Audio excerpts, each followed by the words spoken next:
Hello everyone, welcome to episode 18 of the History Hotline. My name is Deanna Lincook and today's episode will be a history of Ackee and Saltfish. And if you don't know what Ackee and Saltfish is and you're thinking, what are you talking about today? Essentially, it's the national dish of Jamaica, and it's a dish that is consumed all year round, but I think for British Jamaicans especially, it's something that gets consumed on Christmas morning. It's like the perfect breakfast before you tuck into a traditional Christmas dinner later on in the day. And I thought I'd talk about it today because I think it's a perfect symbol of essentially what Jamaica represents as a country and as a culmination of different groups of people. Just like the dish, it's wide-ranging and wide-reaching in its ingredients, and on the surface it doesn't really make sense when I describe to you what's in it and the components, but I think just like Jamaica, it makes perfect sense when you try it essentially. So I hope you enjoy this episode. I wanted to move away from some of the heavy histories that we've looked at, the police brutality, the institutional racism. I think we needed something lighter today. If you're listening to this anytime around Christmas, happy Christmas. I hope you have a wonderful one, despite the fact that it might not be what you had planned or you had envisioned for your Christmas.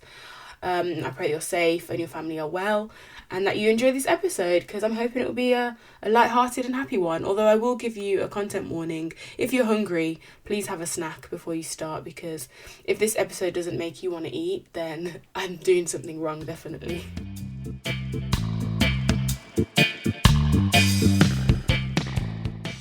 So firstly, a quick history of Jamaica, just really quickly. If you've not listened to the Ray and Nephew episode, Ray and his nephew, I think it's called, you'll need to listen to this. But if you already have, then it'll just be a little recap, just to give you the context of Jamaica, just to understand, I guess, the dish better. So essentially, in 1494, Christopher Columbus travels to the Caribbean, trying to find India. And he discovers, as they say, he discovers Jamaica, although obviously it's already an inhabited island, inhabited by the Arawak Indians and the Taínos people, who already, settled there. The native population ended up becoming extinct by about 1600 because of the Spanish. The Spanish then start transporting West Africans to Jamaica in order to enslave them as part of the transatlantic slave trade. In 1655, the English invaded Jamaica, the island, defeated the Spanish, and a lot of the enslaved Africans escaped to the interior mountainous regions, becoming kind of independent colonies called the Maroons. And then Britain essentially colonises the rest of the island, well, the whole island essentially, but the Maroons are kind of left alone. And then Britain is obviously the main coloniser. So we mentioned there the transatlantic slave trade, but there was also a thing called the triangular trade, and that was the trade pattern, basically, a global trade pattern that highlighted the way that goods were moved around the world, and also people, because it's kind of the same route as the transatlantic slave trade. It's a triangle from the kind of European countries to Africa to the Caribbean and the Americas, and that's the kind of 3 points of the triangle. And so these foods that we're going to speak about that make up the dish Ackee and Saltfish are all part of the triangular trade system in one way or another. And also, of course, they link into slavery and the enslavement of African people at that time. And so, as we've mentioned, it's a national dish of Jamaica. Ackee is, in fact, a fruit, and it is the national fruit of Jamaica. Now, I always thought that, Ackee as a plant, as a tree that grows on a tree, had always been grown in Jamaica, because, I see it so often there. They're literally everywhere, Ackee trees. And I think the only other places it's grown is the Caribbean and in Florida and some of the more tropical regions of America, or so I thought. But my research tells me that I was wrong, and this dish is actually got such a richer and such a longer history than just popping up in Jamaica. So the dish Ackee and Saltfish is made up of, as you can probably guess, ackee, saltfish, Saltfish is essentially salted fish, and the fish normally being cod, but it could be any white fish that's not oily because for the process of drying to make it salty, an oily fish wouldn't work. Onions, peppers, sometimes tomato, peppers being like bell peppers or Scotch bonnet peppers, and a whole heap of seasoning because Caribbean food is nothing without seasoning, that's for sure. And so they are the kind of main components of the dish. Now, as we mentioned, ackee is not a tree that is, I think the word is endemic to the Caribbean. It was introduced from West Africa in the 18th century. And I think, obviously, I said West Africa because, the colonizers literally got a map of Africa and drew lines on it to fit what they wanted and what bits they wanted. I think the most accurate country to pin it to would be Ghana, and that is also because of the name Ackee, and its language origin is traced back to Akan, and it's said to have been kind of called Akifufo. And Akan is it's a central Taino language and the principal native language of the Akan people of Ghana. I believe about 80% of Ghana's population can speak / understand Akan, and it's also spoken in the Ivory Coast. So essentially this plant this tree is taken from West Africa, probably Ghana, although it does grow in other West African countries. I know it grows in Nigeria, Cameroon, Ivory Coast, Guinea-Bissau, like lots of countries kind of on that West African coast and region. And so it was taken by none other than a colonizer and slave trader, and it was brought to the Caribbean, to Jamaica specifically. From Jamaica, actually, it was brought to England. I don't really know why, like what is the purpose of bringing a tropical plant to Britain, but it was brought to Kew Gardens, the Royal Botanic Kew Gardens, in 1793 by a man called Captain William Bligh. And so the scientific name for the ackee plant is Bligheia sapida. Funnily enough, it got named after him, a white British Royal Navy captain who has no no relation to West Africa, to the Caribbean, or to ackee, but it's named after him. Sounds familiar. So maybe you're thinking, well, I don't know if you're maybe from West Africa or you know a little bit about West African food, and you're thinking, well, why don't we eat ackee there?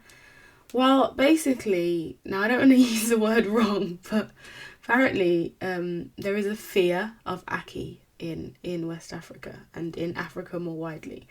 And it's not popularly eaten. Don't get me wrong, it's used for other things, but essentially ackee is poisonous. You might be thinking, Diana, what are you talking about? You just said we're eating ackee for breakfast on Christmas Day and now it's poisonous. So yeah, unripe ackee is actually poisonous if it's not consumed when it's ripe. It can give you, and in Jamaica it's called Jamaica Vomiting Sickness Syndrome, JVS, just because of the unusual amino acid components. Look at me go with my science hat on. There's a specific name for these amino acid components if anybody wants to Google and pronounce them, because I tried to pronounce them, but I thought I'll save myself the embarrassment and just tell you it's something to do with the amino acids. Essentially, when the fruit is not ripe, it can poison you, and I think it can give you like a vomiting kind of situation, like a food poisoning, but it can also be fatal. I've always been warned, especially by my granddad who had an ackee tree in his garden.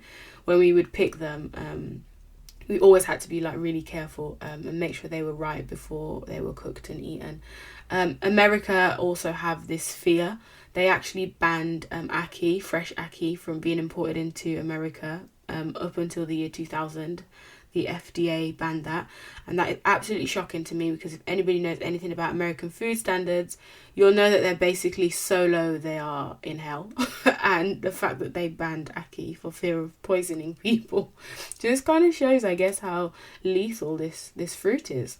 So yeah, it could only go into America if it was canned or frozen, and yeah, because of that, apparently there's quite a stigma surrounding the fruit in some parts of Africa. However, it is used for other things. So the unripe fruit and flowers are used to make soap. The wood from the tree, it's an evergreen tree, is termite resistant, and so it's often used for building in countries that are prone to termites. Termites are those little bugs that get into wood and just literally eat the wood until there's literally none left and it disintegrates. If you've ever seen termites going at wood, it's the most fascinating thing ever, because wood is obviously so solid and these little tiny bugs are just destroying it because there's so many of them. If you're ever bored and you don't like have a weird fear of bugs or, you know, weird patterns on wood, then I'd have a Google, but stay away if not. And it's also, funnily enough, used because it's a narcotic for fish. It's used to kind of catch them. So I believe it's like pounded down. I'm not sure if this is a seed or the actual fruit, but it's pounded down and it's thrown out into the water when fishermen are trying to catch the fish, and because it kind of sedates the fish and they kind of float up to the surface and can be easily caught, which I thought was fascinating, because we're, you know, us Jamaicans out here eating this ackee and could be doing all kinds of things with it. But yeah, it's only really Jamaicans that eat it in such high volumes, and I think, well, I actually hope that this food doesn't get gentrified, because it's already expensive enough in England. I don't know if anybody here has bought ackee recently, but you used to be able to get like 2 tins for £5 when I was like a little kid. You know, some people measure inflation with Freddo bars. Jamaicans measure it with tins of ackee. Now, I don't think you can get a tin for £5. The tins are quite big, don't get me wrong, but it's not the most filling food. So you tend to need a few tins if you're making it for a few people. Well, not a few people, more than a few. But yeah, essentially, it's really expensive now. So we hope that it doesn't get gentrified. I hope this episode doesn't make that happen. But it's I'd say it's quite a difficult dish to get right, so I guess it's not something that people would be eager to just kind of try. I think it's best to get it made for you, whether that be in a Jamaican takeaway or restaurant or otherwise. Anyway, back to ackee and saltfish as a dish. So, ackee plant, tree, it's taken around the world, part of this triangular trade system. It's taken from West Africa, brought to the Caribbean, obviously during the times of the slave trade and slavery, and it is, as we've said, just a fruit that grows on trees, and it grows quite abundantly, so it was quite a cheap source of food to give to enslaved people. And not to say that the slaves were chefing up ackee and saltfish, because I don't think that's really realistic. However, you know, it was there, and it's quite it's a food that's quite high in healthy fats. It's kind of on a vibe of avocado, maybe, in regards to its like nutritional value. It is really buttery. A lot of people compare ackee to scrambled egg. I've never had scrambled egg because I'm allergic, so I can't make that comparison myself, but looking at it and looking at egg, kind of has a similar texture. A lot of people that don't know ackee would just say, oh, that Jamaican food that looks like egg. A lot of Americans say that. A little bit ignorant of them, but we move. So that's a bit about ackee. We're going to move on to the saltfish, because ackee is not ackee without saltfish. Although, you know, Jamaica has a big Rastafarian population. It's kind of where the movement began. And Rastas are known to be vegan. And so saltfish obviously would not be part of their diet. And ackee is often made without saltfish. It's made with onions and peppers and tomatoes, and obviously seasoned up and cooked down. It's a great dish for vegans, vegetarians, and some people that really like their meat add bacon. So yes, it's a dish for everyone. There's many variations to ackee and saltfish. So with the saltfish, I feel like this is where it gets a little bit interesting, because this is the second component, and I guess the second main component of the dish. And again, it's just not from Jamaica. It's not native to Jamaica. And I just think that it highlights just the fact that Jamaica is just such a melting pot of different peoples and cultures and religions and values, because we were taken from Africa and brought, you know, as black people to Jamaica, you know, and over time we've been taken from other parts of the globe, like India and China, through indentured labour. And, you know, there's British people and Scottish people and Welsh people that came over to colonise the lands that ended up staying. And Jamaican people are a mixture of all of those things. And just like this dish, it's just such a beautiful metaphor. Wow. So saltfish, salted cod is normally used. Cod is normally used. And as I said before, it has to be a non-oily fish because it has to go through the salting process and the drying process, and salty fishes salty fishes. They can't really be dried, apparently. I've never done it, so I wouldn't know. But historically, drying food is actually the oldest form of food preservation known. It has been around for, many years. Such an accurate number. But apparently Northern Europe has been drying whitefish for over 500 years. And obviously before that we're probably drying other types of food to preserve them. And Northern Europe and the kind of Atlantic regions of the world, so Canada, Northern Europe and maybe bits of America, are known for this salted fish, and that is literally where it's come from. So you've got the ackee coming from West Africa, the saltfish coming from the Atlantic regions of the world, and all ending up in Jamaica in their national dish.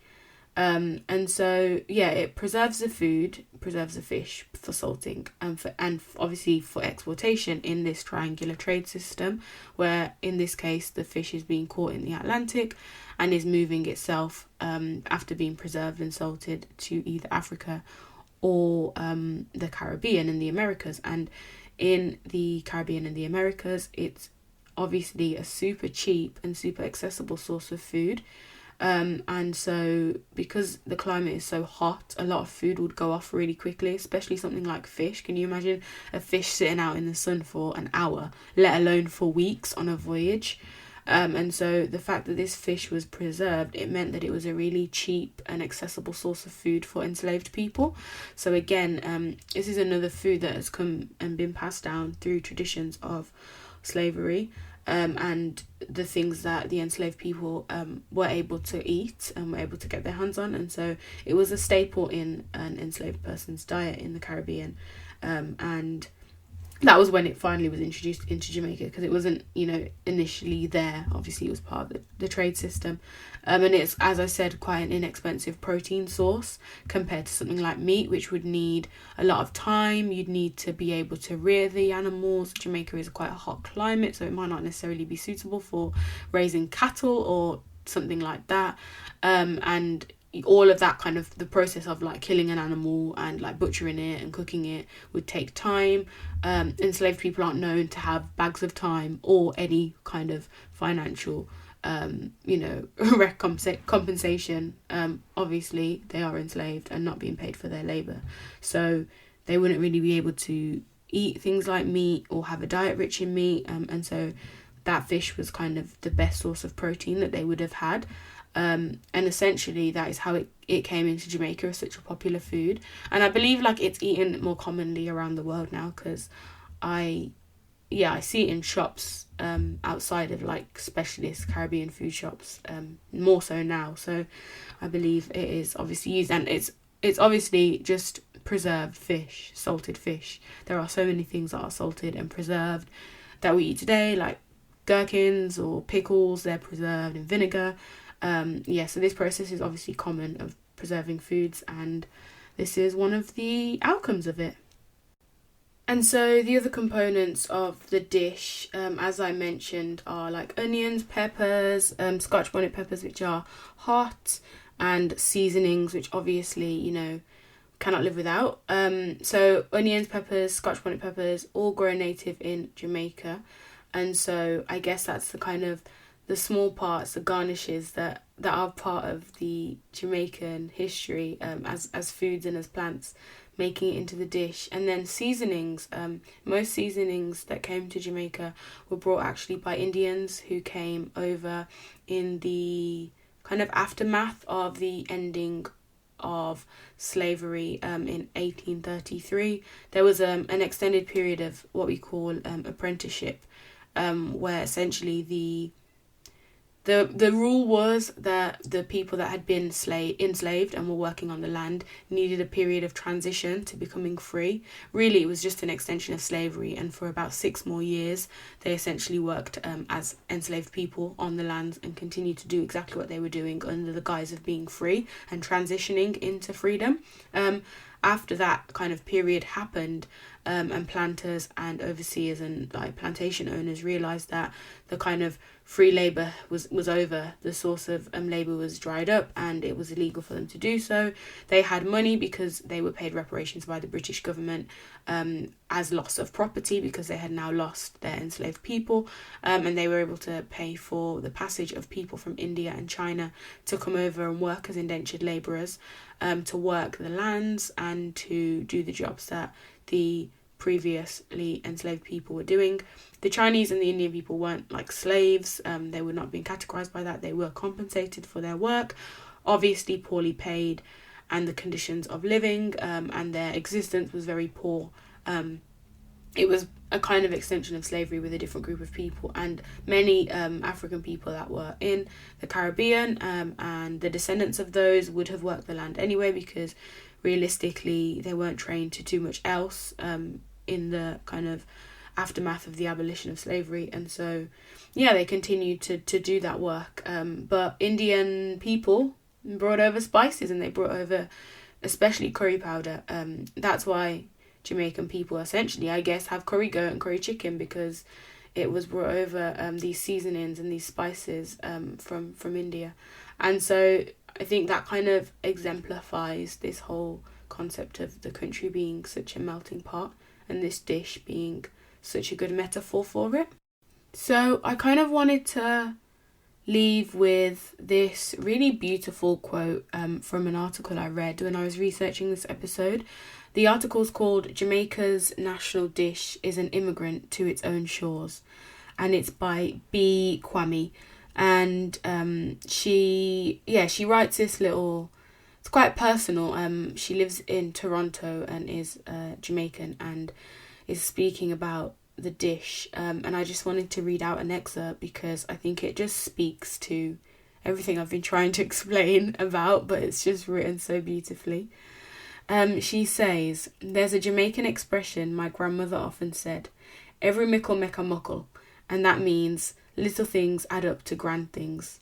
From ackee seeds surviving the arduous journey from Ghana to the Caribbean, to enslaved Jamaicans saving up scraps of cod preserved in Nova Scotia, the story of Jamaica's national dish speaks to the resilience of my ancestors that resonated through the generations.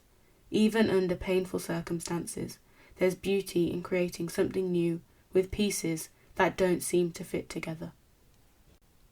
I thought that was really beautiful because it essentially is a dish of pieces that don't really seem to fit together.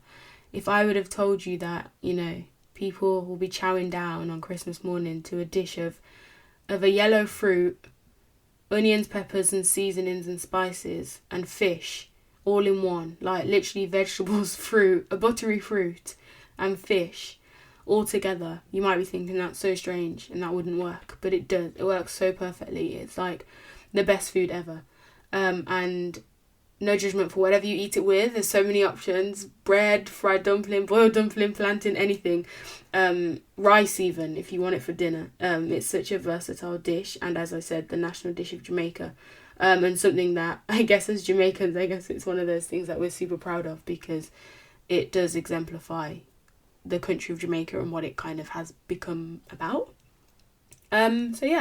That is the history of Ackee and Saltfish. I really hope you enjoyed that. I didn't think I could talk about Ackee and Saltfish for that long. 24 minutes. That is a record. I know I like food, but that's a lot even for me. And so that is the end of this episode. This will be the last episode for the year of 2020. How long and drawn out it has been. We'll be having a 2-week break. We'll be back on the 11th of January with fresh episodes, fresh content. I'm really excited for all the possibilities of the new year, but I definitely need a few weeks off just to I think we're going to recenter and get some really good content that will be valuable to you and to your kind of educational journey with Black British history and all the things that are on the periphery of that.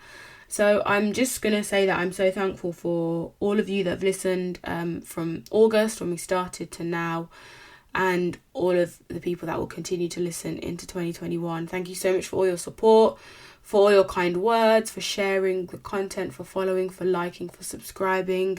It would have not happened without all of these things. I've had so many opportunities come out of this podcast this year, and we hope it continues next year. So thank you so much. I hope you have a wonderful Christmas, a happy new year, and of course, whatever you are doing, above all, please stay safe and look after yourself and your loved ones.